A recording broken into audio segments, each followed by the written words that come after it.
This is China Business Cast, a weekly discussion from the front lines of business in China. We're here to get detailed and get personal with experienced entrepreneurs making things happen in China.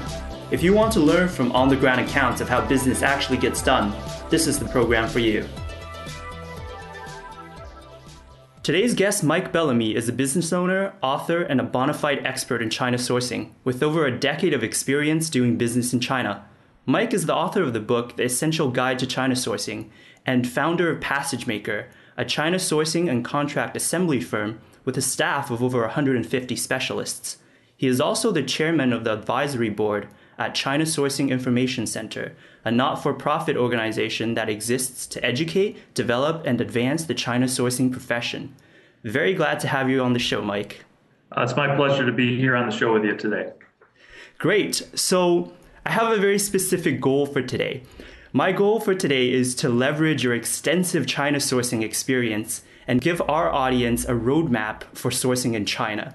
So we obviously don't have enough time to cover all the details, but I'll think of it as giving them a compass rather than a turn-by-turn navigation to sourcing in China. We'll outline the important parts, and then we'll point them to additional resources when necessary. How does that sound? Sure, sounds good. Okay, great. Before we jump into that, I'd love to hear a little bit more about your experience. You know, you've achieved great success doing business in China, but can you take us back and give us a little brief overview of your China story? When and how did you get here first, and how did you get to where you are today? Sure. I'm originally from a small town outside of the Rochester-Buffalo area in upstate New York called Perry. And when I was a student in college, undergraduate, I decided to try out a few years as an exchange student and went to Japan, where I studied Japanese factory management and quality control and language in Osaka, then a year in Tokyo. However, my interest was always in China. One of the reasons I wasn't able to go to China initially is because when I was an undergraduate, it was just a few years after the Tiananmen Square incident. So the exchange programs had dried up. So I went to Japan instead, enjoyed my time there, but I really wanted to get back into the China action because by the mid-1990s, that's where the action was. The writing on the wall was clearly, hey, China is a force that there are opportunities, we need to deal with it. So I received my MBA from the University of South Carolina, and the day after graduation, I was back on a plane to China to work for a British consultancy, help setting up joint ventures and structuring foreign investment in China. Now, soon after that, I started my company, PassageMaker, and we serve as an advisor to foreign buyers, meaning Westerners that want to come to China to set up their supply chains. And I appreciate you billing me as an expert, but I kind of cringe when anybody says they're an expert on China sourcing or China in general, because it's such a massive marketplace that changes every day. So yes, I've been around the block. I've learned a lot of things in my 10 years, but perhaps more important than trying to say I'm an expert, I'll just be honest and say that I made a lot of mistakes and try to help out others, keep them from falling into those common pitfalls. So perhaps what makes me unique is that I do have a lot of experience in China, both good and bad, and I'm willing to share it. So in addition to PassageMaker, which is my primary business, I also volunteer at the China Sourcing Information Center, which is a nonprofit dedicated to, as you mentioned, helping educate other foreign buyers. I also have the honor of serving on the advisory boards of an inspection agency called Asia Quality Focus and a China-based law firm called Bridge Law. So I've got a few different perspectives on China, if you will, and happy to help out and visit with your audience today. That's fantastic, and I really appreciate your candor, Mike, and I'm really looking forward to learning from you. So with that, let's jump into it. Let's get to the meat and potatoes. So for today's talk, I think the best way for me personally to learn about something is to have a concrete example. So I'd love to walk through the sourcing experience with a hypothetical product. Say, for example, if I have this great idea, my iPhone is always dying at the end of the day because it doesn't have enough battery to live through the whole day. And wouldn't it be great if I had an iPhone case that I could snap on, but also extend the battery of my iPhone? So I have this great idea for a product, and I know, China is where everything gets made these days, but I don't know where to get started. how do I even go about, defining what I need to do? Certainly. Well, since it is a new idea, the first thing you absolutely need to do is register your IP in China, your intellectual property. You may have taken steps to register the IP back home, but that doesn't give you coverage in China. So luckily, the good news is that it's very affordable and the process is fairly straightforward.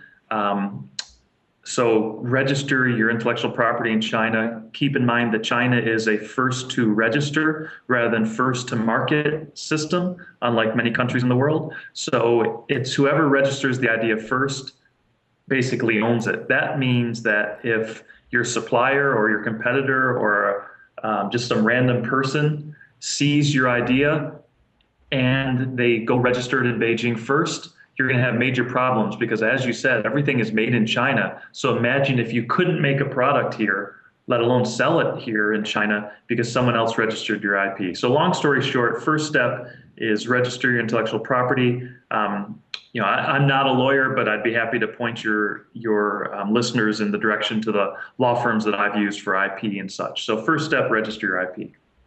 That's a very good point. And I think maybe something overlooked by a lot of Western businesses coming into China. I think even Apple got into some trouble with their IP, didn't they? Yes, and the sad part is that they had to pay out a claim of millions of dollars. I don't know, I think it was $20-30 million, something crazy like that, to retain the rights to I think it was iPad. Had they spent a few $1,000s up front to register it under their name, they would have been protected because, believe it or not, if you play by the China rules, the government and enforcement officials will actually support you, but you have to play by their process. I see. Okay, so that's a great first thing to check. Now, although this idea is new to me, I guess there's a chance that there's already some people making something similar in China, or maybe it's not that original of an idea as I originally thought, right? How do I go about, I guess, finding the right resources to see if I can source this product or something like it in China?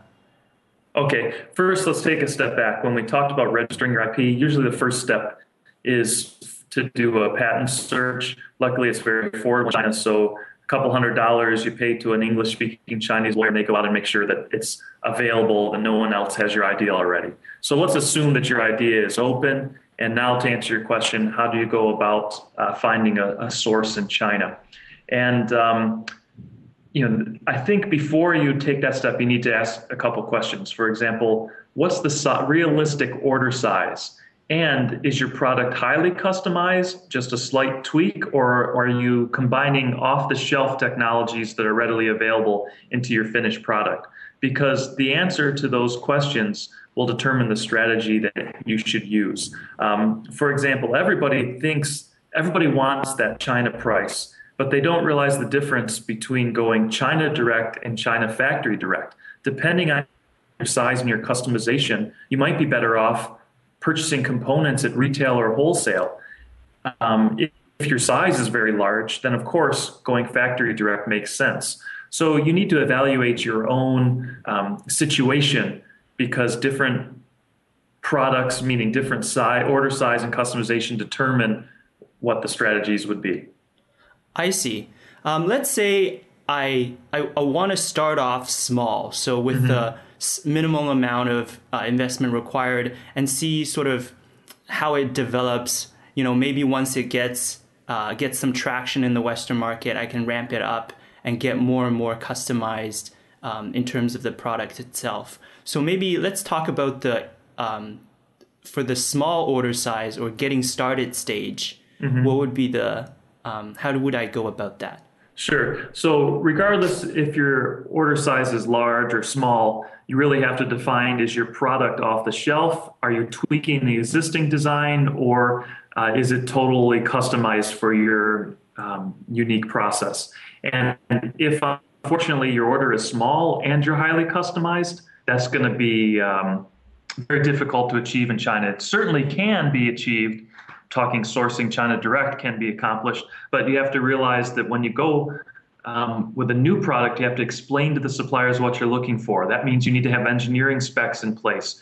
If you just take general designs or back of the napkin and ask your supplier, hey, make this, not only will your idea perhaps be stolen, you lose the IP, but also you won't be getting accurate quotes because you're not explicit about what you want to buy. So perhaps the hardest thing to do in China sourcing is small volume, high customization.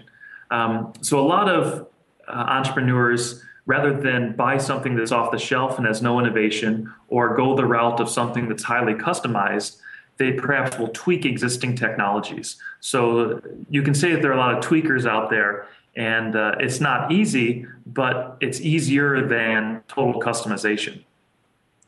I see. That's a very helpful outline, and I guess that helps set the expectation a little bit in terms of, everyone just thinks, oh, I have an idea, I'll go get it made in China, but it's not as simple as that, right? Oh, that's right. And when we say go get it made in China, talking about China Direct, some of the clients that I support, they're buying a product that's slightly tweaked or just off the shelf, and they're coming to the wholesale market, sometimes even going to retailers in these electronics districts and buying 1,000 batteries, getting certain circuitry together or hardware. So there are opportunities at retail, wholesale, and of course the factory direct, which everyone wants to go, but you have to have a large order to go factory direct. Okay, so let me just summarize a little bit from my understanding. So in terms of how sourcing from China works, I could go with something that's off the shelf. So say maybe there's like a small battery component and a small iPhone case and some sort of plastic container that snaps it together that I can somehow just sort of MacGyver together to become the product with these three separate off-the-shelf components. That would be probably the easiest and the cheapest upfront investment for me. Correct. For an initial product, right? Right. Okay, and then the next level I can go is a little bit of customization, but not something that's completely, my unique design. Maybe I use the existing off-the-shelf components and, maybe add a little logo here or add a little bit of branding, and that would be something that's a little bit customized. Would that be right? That's correct. When I say tweaking, I'm not talking about significant adjustments to tool and die. For example, if you have a plastic snap-on case that's off the shelf, tweaking would be putting a new logo. Yes, you might have to pay for some art files, for the pad printing and such, but that's not expensive. However, if you're going to change the form, fit, or function of that plastic housing, then you're talking about opening new molds. That starts to get expensive. So tweaking is taking existing technology and hardware and just adjusting the branding basically, and maybe the packaging and such. I see.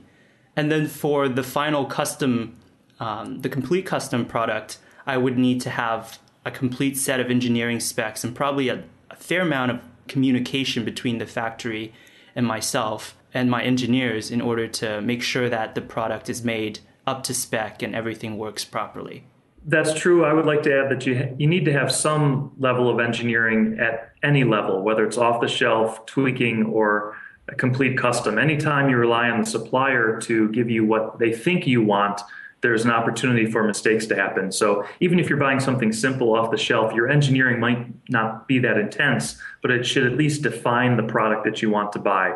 What are the attributes, the color, the shape?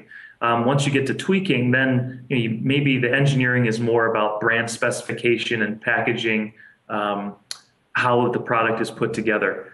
Once you move beyond tweaking and go to customization, then you're talking hardcore engineering, a DFM, a design for manufacturing package that specifies the materials, the schematic for how the product is put together, the tolerances, all of those things. So there needs to be a level of clarification to the supplier regardless of what product you're buying, no matter how simple it is. You need to be specific. But once you start talking about customization, then you need to get really specific. That's great to know. And in terms of your experience seeing, the different projects coming through China, are most of them a combination of off-the-shelf and tweaks, or are most of them completely custom? Which is the most common one? Well, that's hard to say. If you look at all products coming out of China, there is a lot of simple off-the-shelf, toys and plastic parts and simple stuff. Yeah, I don't have the statistics, but most of the projects that I get involved with are tweaking or customization because I'm providing a service to manage the supply chain, find and coordinate the vendors. So it's more complex, and thus there's a role to play for a third party support like my company, PassageMaker. So personally, I'm involved in a lot of tweaking and customization. Okay, great. Maybe we can dig a little deeper to the entire process involved in, say, a product that's slightly customized or what we call a tweaked product. So how would we go about finding the right resources? Well, if your order is very small, then you're probably dealing with some type of broker intermediary that's going to consolidate those parts. That means that person or company now has total access and exposure to how your sensitive information gets put together. Generally, I work with customers that are a little bit larger, that perhaps are worried about their intellectual property, and they desire my company, PassageMaker, to be in the middle as a firewall to protect the information. So we would go out and source the battery suppliers, then the case suppliers, then perhaps the packaging suppliers separately. So those three suppliers don't see the finished product.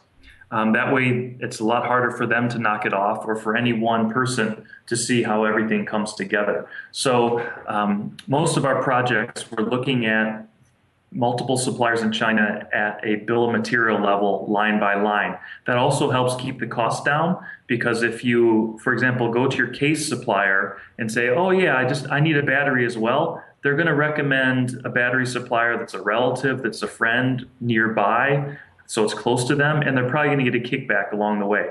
So when you go out there and look for the bill of material line item by line item at a national level in China, it drives the cost down. That's very good to know. And I see that's where having some third-party help to put all of this together is definitely valuable. So, okay, so what is the next step after we've found some suppliers that seem to be of the right fit?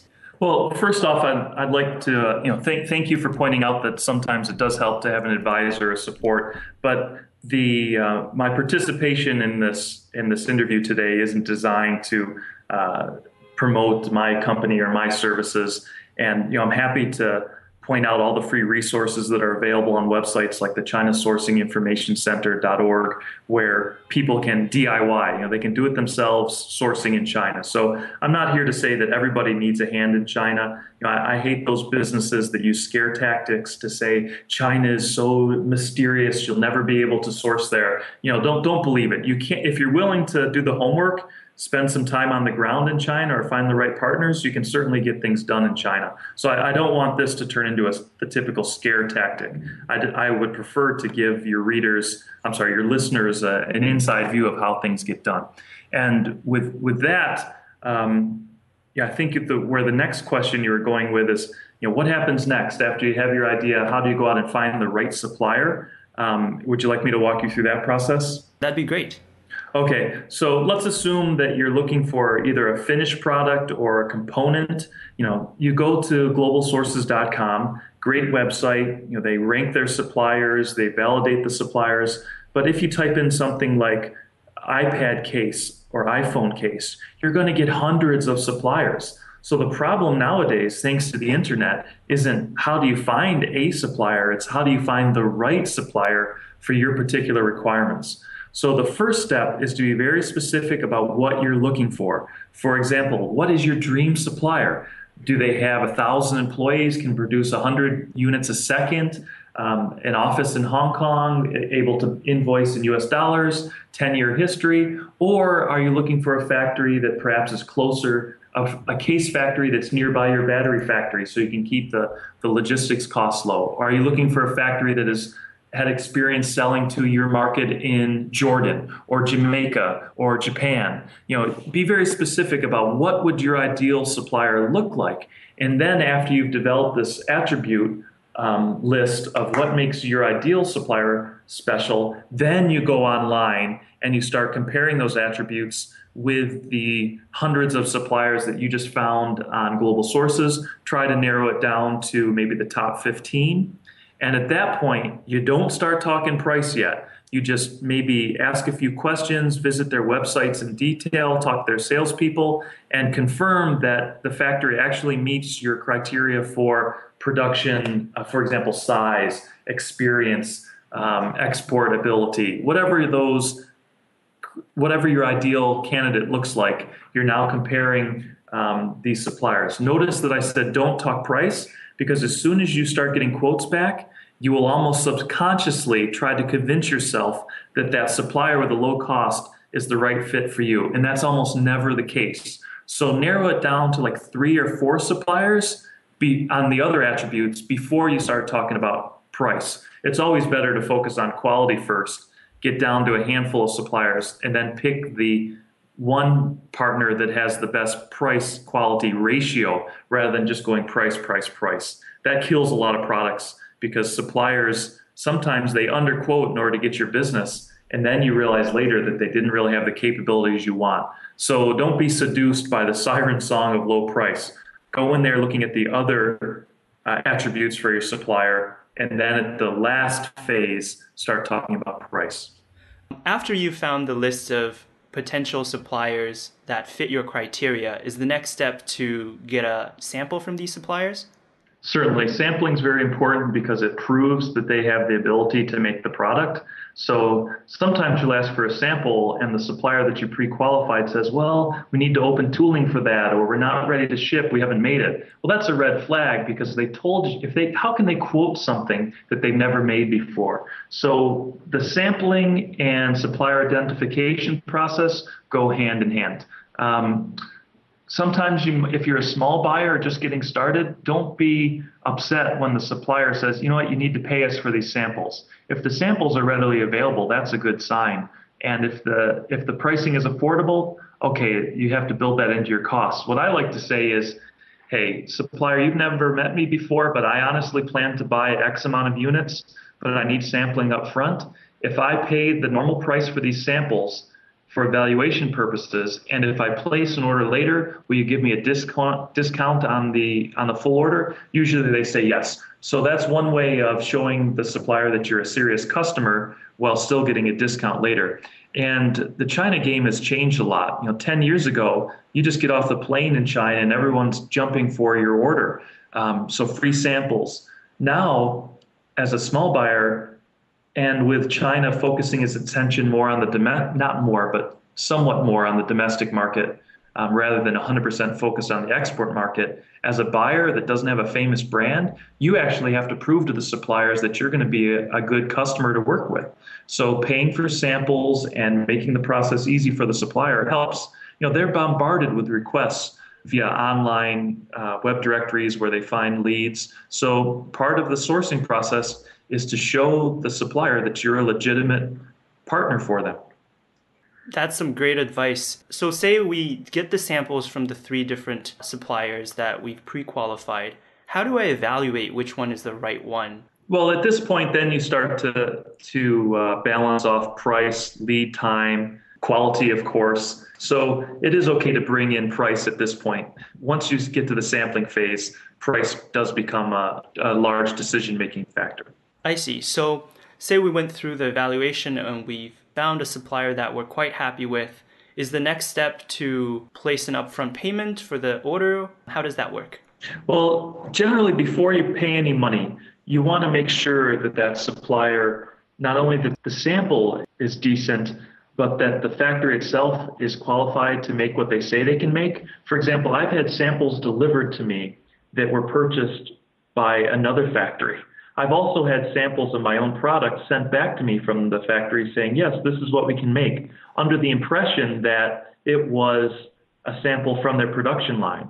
So because you get samples, it really doesn't mean anything unless you can confirm that that sample was from the production line at the factory. Keep in mind, now we're talking about factory direct. If you're dealing with wholesalers or retail in China, then you're picking samples off the shelf basically, and you don't need to get involved in the auditing so much.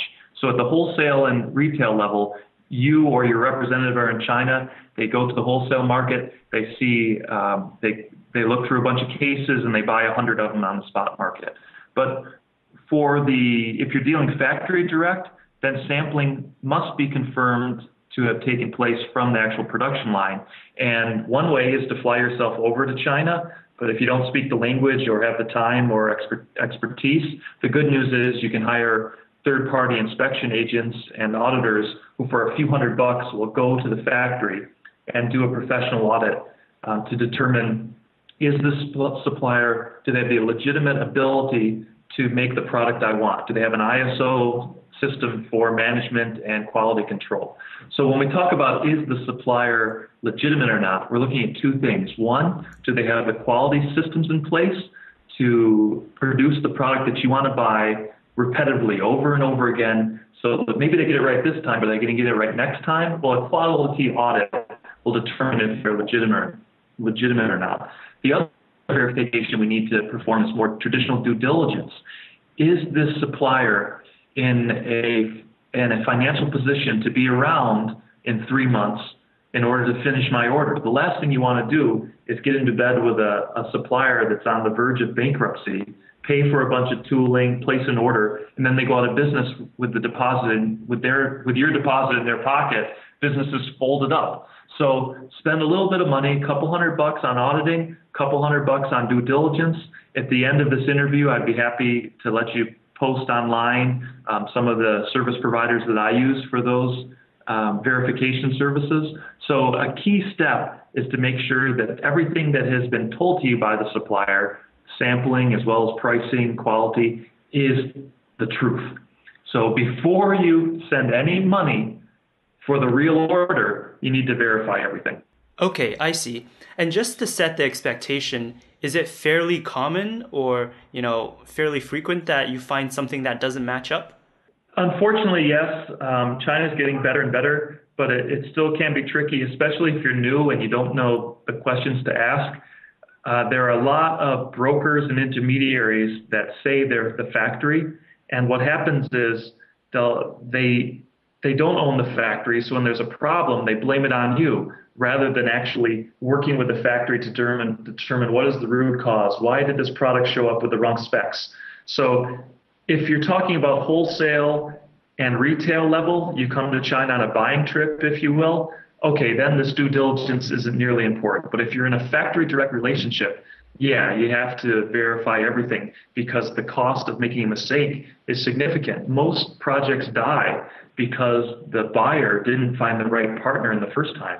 So the worst thing that can happen is you start doing business with some supplier that's not perfect for you, and then a year later, when you've got orders from your customer and you're ready to fill those 10,000 units to Walmart and your supplier can't deliver, you're out of business.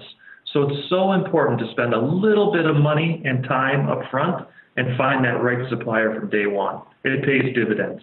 Okay, and say now we've found a supplier and everything checks out. Are we ready to go on to the next step? Sure, but assuming that you've defined the product in great detail, how it's packaged, what are the specifications. Now you've got a purchase order or some kind of contract in place. So that's a commonly overlooked step. A lot of new buyers don't bother to set up a proper contract or purchase order because if you can't specify what you're ordering, good luck having it delivered. Also, if something was to go wrong, if you don't have a purchase order or a formal contract, good luck getting some support from the Chinese authorities or a court case. You just really need a purchase order, ideally bilingual, that defines what you're buying, how many units, what are the materials. If your product is off the shelf, it's not as important, but it is still important to have a purchase order that defines the basics. If your product is customized, then your purchase order should be very specific. So before you make that payment, have a purchase order. Get that purchase order signed by the supplier. I see. I've been reading about some of the horror stories that happen to people who don't have purchase orders and the lack of options they have when something goes wrong. Oh, yeah. I mean, most of the suppliers that I deal with, some of them are like family.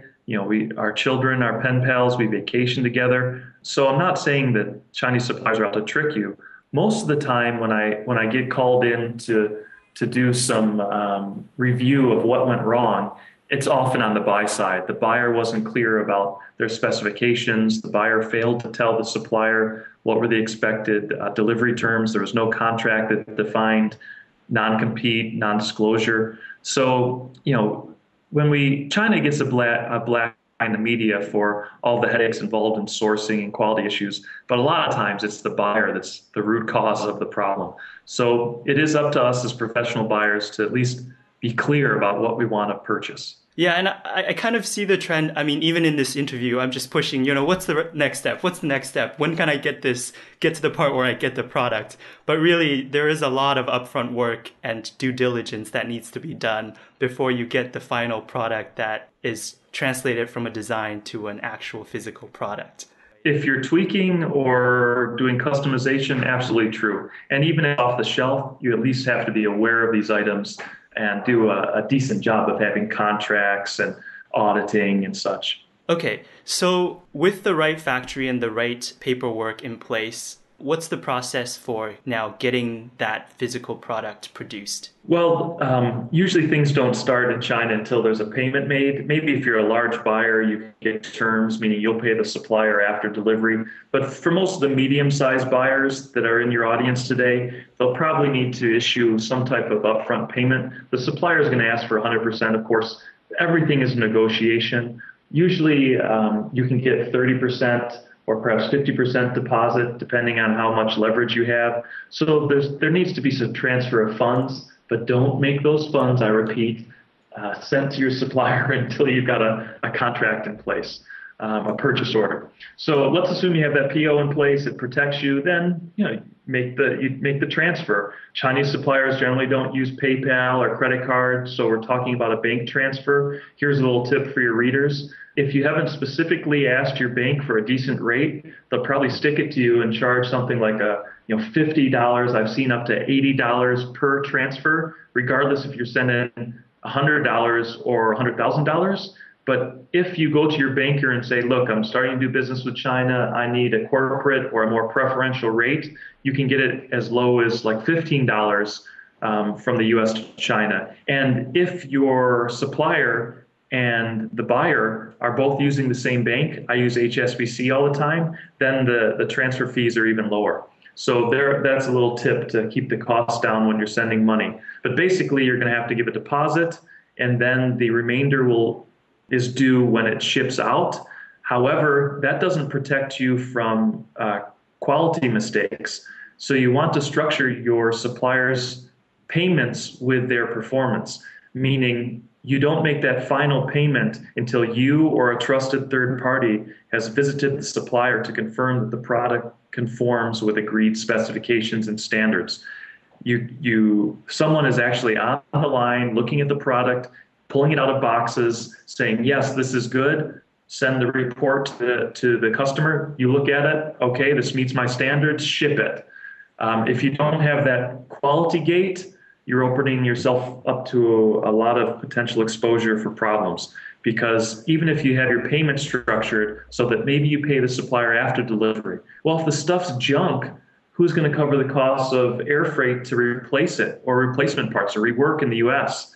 Structuring your payments is an incentive, but it's not a end-all method of protecting yourself. You still have to do those inspections. I see. And the upfront due diligence I see as a way of highly reducing the likelihood of issues, but you still have to be diligent at the end of it to check all the quality as well. Yeah, absolutely. And some of the people that I visit with at trade shows or conferences or that I meet online, they say to me, Mike, but I'm small. I don't have $200 to do an inspection. What I tell them is if you can't afford a few $100s for inspection, you shouldn't be sourcing from China direct. Go buy it online or deal with an importer or a wholesaler back home. If you can't cover these basic steps to protect yourself, it is gambling. If you want to gamble, fine, but if it goes wrong, you need to blame yourself. Well said. Okay, so we've discussed everything from initially defining your requirements, finding a supplier, to the due diligence and paperwork that goes along with working with that supplier, to finally payments and getting a product. Is there anything else that we need to keep in mind in terms of working with the supplier and working with the factory? Well, I would like to point out that there's nothing inherently wrong with working with a trading company or an intermediary, especially if your orders are small and that broker can provide some value, perhaps leveraging their other customers' orders.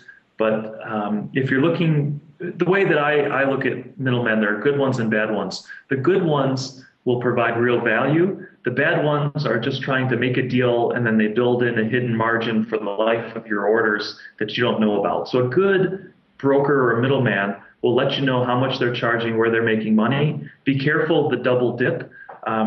Some unethical brokers, some of them have Western faces as well as Asian faces. You cannot just assume that because someone's from your home country, they're going to respect you more than a Chinese person. That's not the case.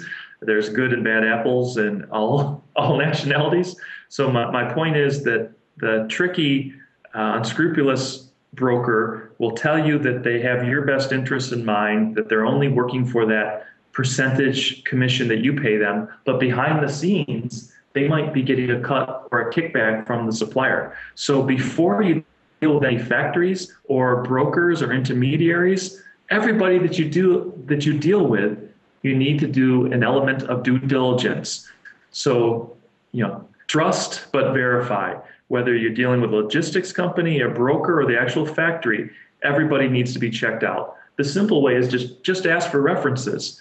If the broker or the trading company, whatever they are called, can't give you a couple happy customers to talk to, run away. Same is true for the factory. Same would be true for a logistics partner. So it does sound a little bit scary, but you do need to do your homework at every step. Speaking of logistics, I guess the final step after you have your product inspected and everything is fine and you've made the payment and the product is yours, are there any special considerations in terms of customs and logistics? Sure. A lot of new buyers fall into the trap of focusing on price only, and the supplier gives them a quote for EXW China. EXW means that you, the buyer, takes title to the goods in China.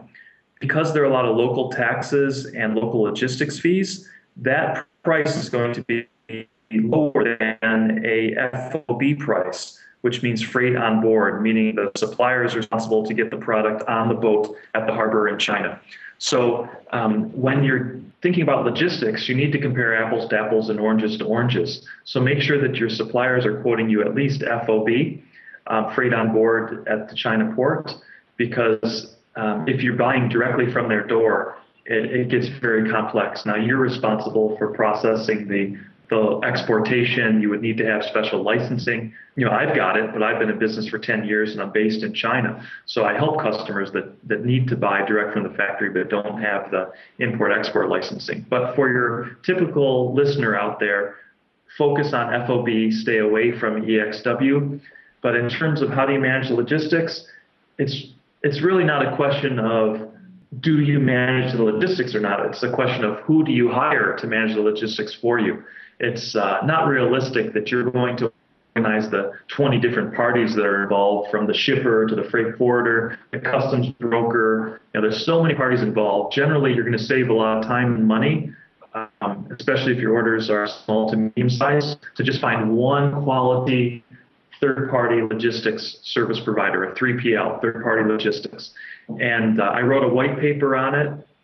You can download it at chinasourcinginfo.org. But basically, the key point is when you find a logistics partner, focus on the port at which you're going to import into your home market.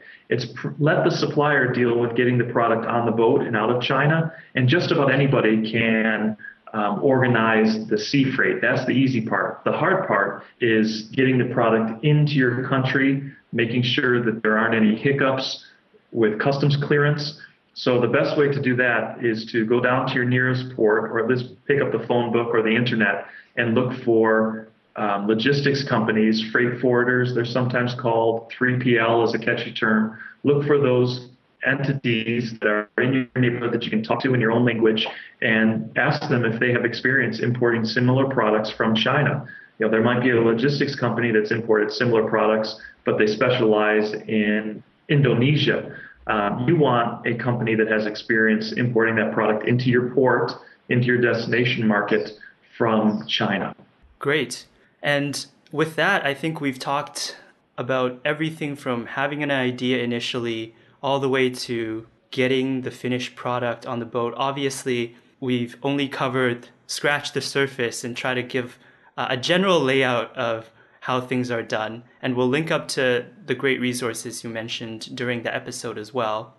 With that, I'd like to wrap this episode up. Before we do that, I'd like to give you a chance to give the audience a final parting message and also a way to connect with you. Sure. Well, I'm pretty easy to find. I'm all over the content at the ChinaSourcingInfo.org, the China Sourcing Information Center, CSIC. And in terms of what I would like to leave the audience with, if you only take away a few things from this discussion today, I hope you'll remember to spend the time to make sure that you find the right supplier or partners up front. So do your due diligence. And the second most important thing, perhaps even more important, is that you need some type of quality gate to make sure that the product you ordered is what's about to ship. Before it ships and before you make that final payment, do an inspection. If you just follow those 2 tips, it'll save you a lot of headaches. Fantastic. Thank you very much, Mike. Oh, my pleasure. Hope you enjoyed this episode of China Business Cast. For more about the program and to join the conversation online, check out chinabusinesscast.com. Thank you for listening.